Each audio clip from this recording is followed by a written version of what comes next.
مدينة كذبان.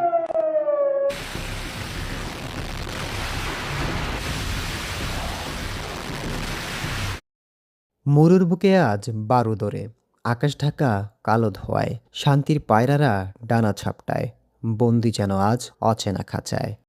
মধ্যপ্রাচ্য নামটা শুনলেই একসময় আমাদের চোখের সামনে ভেসে উঠত প্রবাসে থাকা আপন মানুষের মুখ কিংবা পবিত্র সব স্থানের স্নিগ্ধ ছবি, কিন্তু আজ আজ সেই চেনা মধ্যপ্রাচ্য যেন এক আতঙ্কের নাম।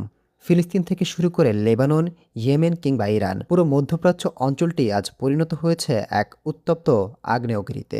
আন্তর্জাতিক সংবাদ মাধ্যম খুললেই প্রতিদিন চোখে পড়ে কেবল ধ্বংসস্তূপ, আর শোনা যায় স্বজন হারানো মানুষের বুক ফাটা আর্তনাদ। ক্ষমতার এই অন্ধদ্বন্দ্বে প্রতিদিন বলি হচ্ছে হাজারো নিষ্পাপ প্রাণ। হয়তো ভাবছেন হাজার মাইল দূরের এই যুদ্ধ আমাদের কি ক্ষতি করেছে।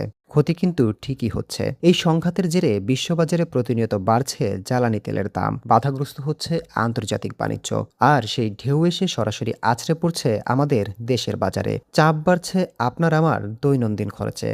তার উপর রয়েছে এক অজানা আশঙ্কা ও বুক ভরা উদ্বেগ। মধ্যপ্রাচ্যের বিভিন্ন দেশে কাজ করেন আমাদের লাখ লাখ রেমিটেন্স যোদ্ধা। সেখানে সংঘাত ছড়িয়ে পড়া মানেই আমাদের অর্থনীতির চাকা আর ওইসব প্রবাসীদের জীবনের নিরাপত্তা চরম ঝুঁকির মুখে পড়া। আন্তর্জাতিক বা ভৌগোলিক হিসাব নিকাশ যাই হোক না কেন, এই যুদ্ধের সবচেয়ে বড় মূল্য চোকাচ্ছে সাধারণ মানুষ। বিশ্ব নেতারা হয়তো নিজেদের প্রভাব বিস্তারে ব্যস্ত, কিন্তু ঢুকরে কাচ্ছে মানবতা।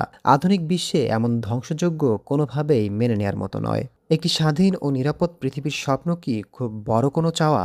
অস্ত্রের এই ঝনঝনানি থামুক, শান্তি ফিরে আসুক মধ্যপ্রাচ্য সহ পুরো বিশ্বে। কারণ যুদ্ধ কখনো সমাধান আনতে পারে না। শান্তিতেই মুক্তি, শান্তিতেই আমাদের ভবিষ্যৎ। Desk report, global math.